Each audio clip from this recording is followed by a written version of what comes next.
Saturday morning. I'm going to jump out of bed, brush my teeth, make some coffee, toast some bread, clean the house, bake some cookies, feed the spouse, catch a movie. And then a long, hot shower. Kutakuwa sawa. Except there is no power.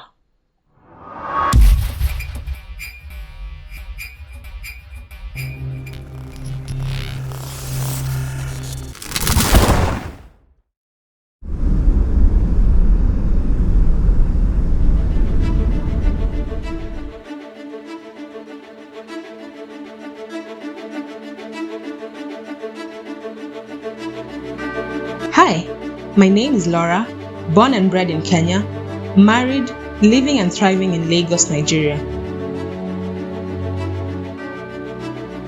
Life here has been great.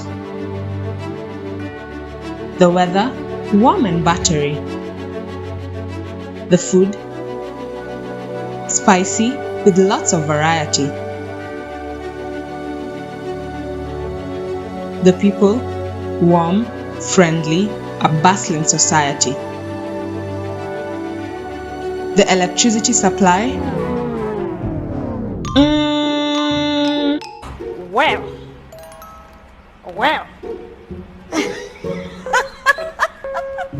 Next question. See ya.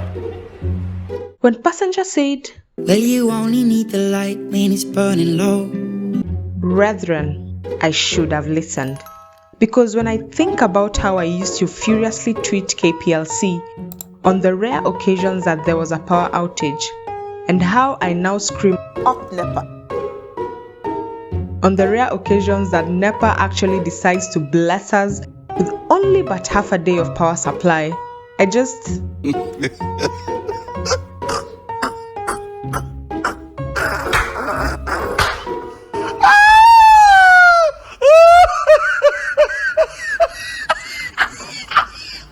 It's been 6 months since I moved here, and in that time, we have not gone a single day without a power outage. You see, I quickly learned that NEPA has no loyalties, no allegiances. They are like the baker from down your street with no catalogue or pictures of past works. But they promise that they can deliver Elsa for your daughter who is obsessed with Frozen.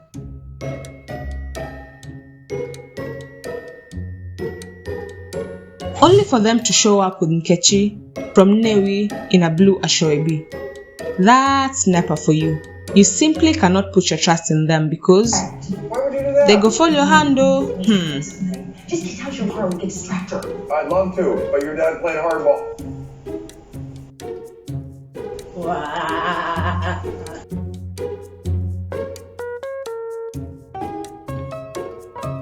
See ya. Why? Yep, that's our struggle on most days here. And as a foreigner, I just do not understand how such a beautiful country with vast resources in oil, gas, wind, hydro and solar could have such erratic electricity. So to quench my curiosity, I spent time scouring the vast lands of Google. Tab after tab, I realized that while there are 101 reasons listed for the unstable power supply,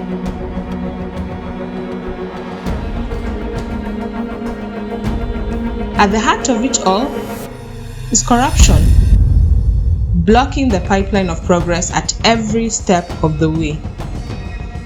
Citizen taxes, stolen. Investor funds, stolen. Solar equipment import, heavily taxed. NEPA officials want to be bribed to fix power problems. Government big boys want priority electricity supply to them, offsetting the flow in other places. Fuel and generator market players say, our agenda must agenda. I'd say that all this is foreign to me, but it's really not.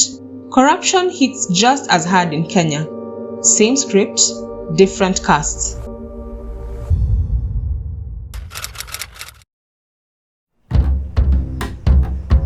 Even with the inconsistent electricity, Nigerians, industrious as always, have found ways to keep things running with or without grid electricity. Top of the list, generators. Most homes here have a generator. The blaring noise can be very distracting, not to mention the negative impacts the fumes they emit have on the environment. But as it stands, generators are the #1 form of power backup in the country. And so, having one will ensure that you have a good backup supply of power. Inverters are also used a lot here. These are UPS devices that charge up when there's power. When the power goes out, you simply turn on your inverter and use that as a backup. Now the cost of getting an inverter can be quite steep, but the benefits of having one in a Nigerian home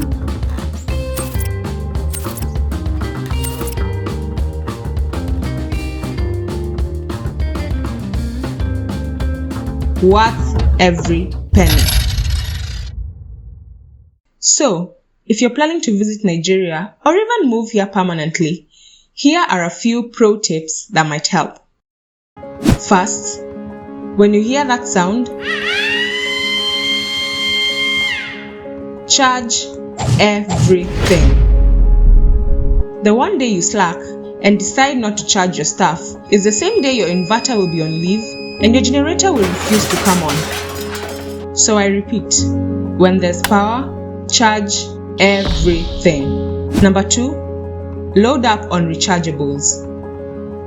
Anything that stores power is your friend.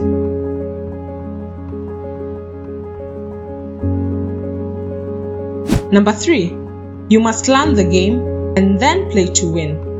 Sometimes there will be a pattern to how the power is supplied.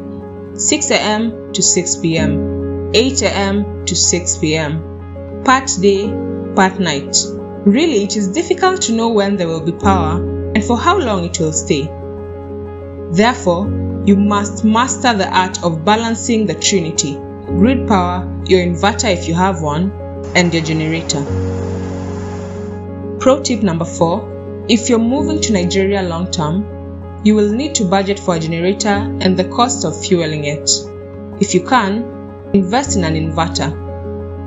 But if you're just visiting, your hotel or Airbnb will most likely have a backup generator, but you could always ask just to be sure. And now for my final pro tip. There is light at the end of the tunnel. When all is said and done, it would be a great disservice not to mention that the electricity supply has gotten much better now compared to 2019 when I first visited. There has been a lot of digitization of the billing and payment process, and there has also been an increased rollout of prepaid meters. With those, we are starting to see less of this. Look at them, estimated bill. I have my meter working and they are giving me estimated bill. With prepaid meters, you actually pay as you consume. None of that estimated cost nonsense.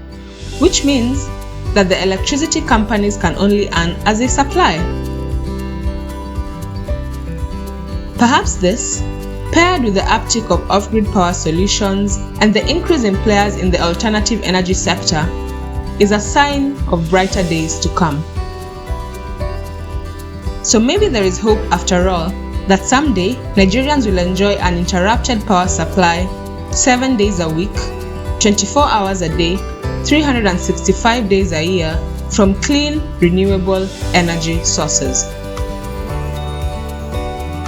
Until then, we are the light of the world, the light of the Lord shines upon our paths, and all power belongs to God.